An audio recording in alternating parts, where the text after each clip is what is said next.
And whoever is not sincere, whoever is not looking for guidance, whoever doesn't have that thirst, the same evidence means nothing. Okay. I'll keep that in mind and I'll respond to that. But then again, I would like to ask you, what would falsify My belief in yes, God. is there a criteria? Because I said it to myself, Sure. right? I'm in a genuine agnostic position. Yep. And I said, if that happens, I'll believe it. Well, I would like to hear.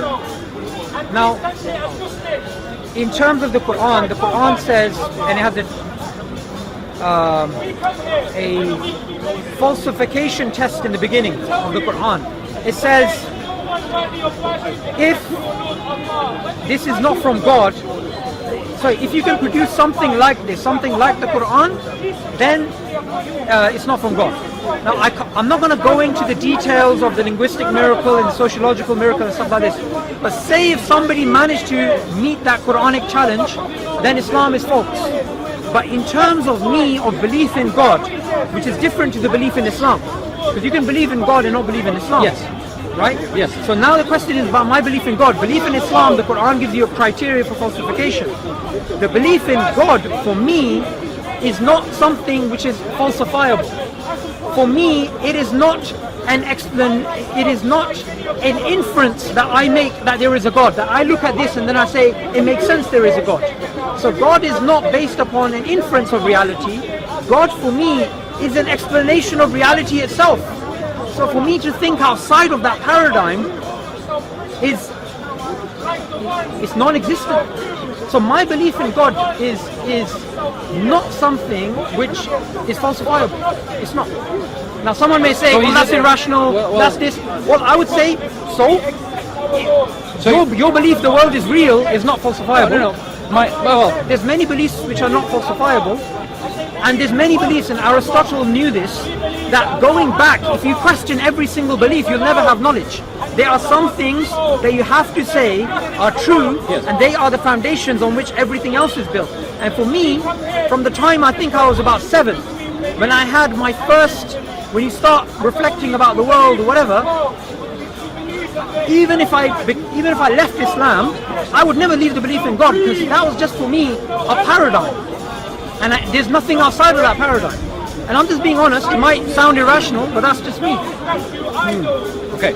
Well, I'm going back to the idea of free will, because you mentioned it. You said if the evidence that I said would happen, like you see hellfire, I see, hellfire, paradise, everything. Can film it, can corroborate it with other people. No, not only that. You see hellfire, you see paradise, you see God, you see everything. Clear. No, but I said about the evidence on this world right now, living. Like if so you said you wanted to see God, that's what you said. So yeah, that's what I said. So when you see God, how can you say there's no God? Well, you see God.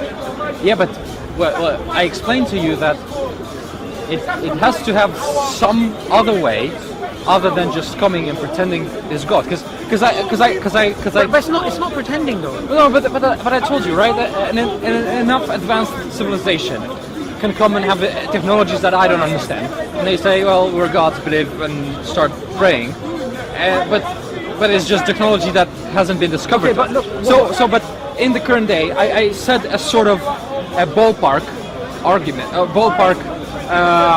Conditions for me to start believing, and then you're saying, and then your assertion was, well, but that excludes your free will.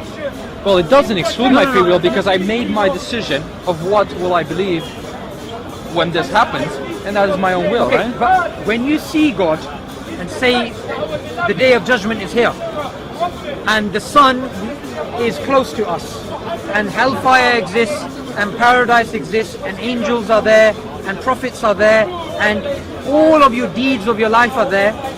At that point, there's no time for skepticism. Okay, let's admit, right? Indeed. If that all happens, I'll probably. And look, now before we were talking about rationality, Julian. Yes. Now we're speaking about supra-rationality, things which are beyond reason. Because there are things which are beyond reason. But why? Okay. You disagreed with me that there are some things which are the basis of knowledge, which you can't question. Or else you'll never have any knowledge. You'll have an infinite regress. Yes, okay. Right? That's beyond rationality. That's supra-rational. That's beyond rationality. We're not talking about rational argument anymore. So because we can't imagine... No, it's not to do with imagining. It's to do with... It's because we don't understand it. No, it's not even because... It's because we do understand... So how is it outside of rationality? It's beyond rationality. So rationality would be like, where did this come from? Where did that come from? Where did this come from? Where did that come from? But some things in your knowledge have to be the foundation which are unquestioned. Because if you question those, you'll have an infinite regress. You'll never have knowledge. Okay, right? We don't have knowledge. So we don't have knowledge then. Yeah, it seems like. So then, okay. But then but then I haven't made my point. Yeah. Okay, the point basically is this: fundamentally, and this is what Islam says, whatever you have inside your innate nature, in Arabic we call it the fitrah, whatever that state is in, that state is going to be externalized. So if you internally, you have this innate fitrah, this innate disposition of believing in God, believing in His messengers, but if you decide, no, I'm not going to believe in that, every single piece of evidence, which is evidence for me, becomes evidence against my worldview from an atheistic perspective. Yeah. So if I have this predisposition in believing in God, could you continue from this point so I can get the argument right? Let me say it slowly because it's a little convoluted. A little complicated. Human beings, fundamentally, we have an innate nature to recognize the Creator. And a human being can make the conscious decision, I'm not going to believe. And they will suppress that innate belief. And that innate belief sometimes comes out when you're dying in a hospital of cancer. Now, no amount of rationality can dislodge a person who has that position, that they don't want to believe in God. No amount of rationality, no amount of argumentation, no amount of evidence. The only thing which I can say is this. God says in the Quran, if you change what's within yourself, God will change your condition. But you see, your assumption is that I choose to believe what I choose to believe, but I believe it because there's no evidence to believe it. You see what I mean? If you are bringing evidence, and I'm saying, well, I don't believe it because I just don't accept it, that's one choice. But I'm not believing it because I'm choosing it. It's just there's no way for me to believe it. Let me put it in simpler terms. I think there is no better way than just to put it into the simplest term, which is this. Belief in God, which is a part of human nature, even though it's there within the human beings, we have the choice, as it says in the Quran, whoever wants to believe, believe, whoever wants to disbelieve, disbelieve. Okay. So I shouldn't compel you to believe, and you shouldn't compel me to believe.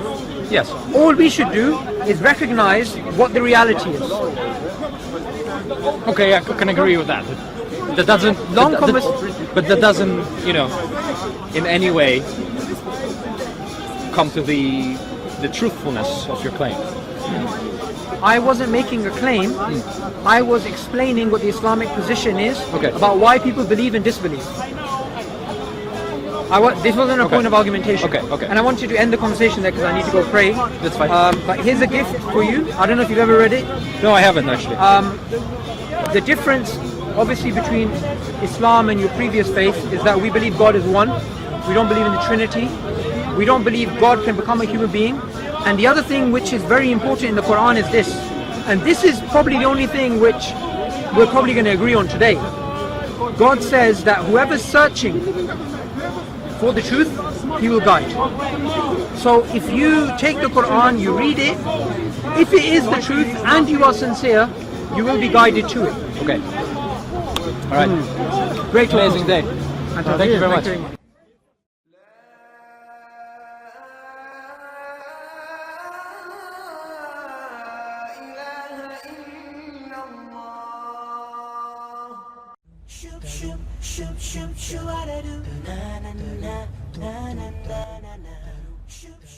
إذا أعجبك الفيديو لا تنسى الإعجاب والتعليق، ولكي يصلك كل جديد اشترك الآن.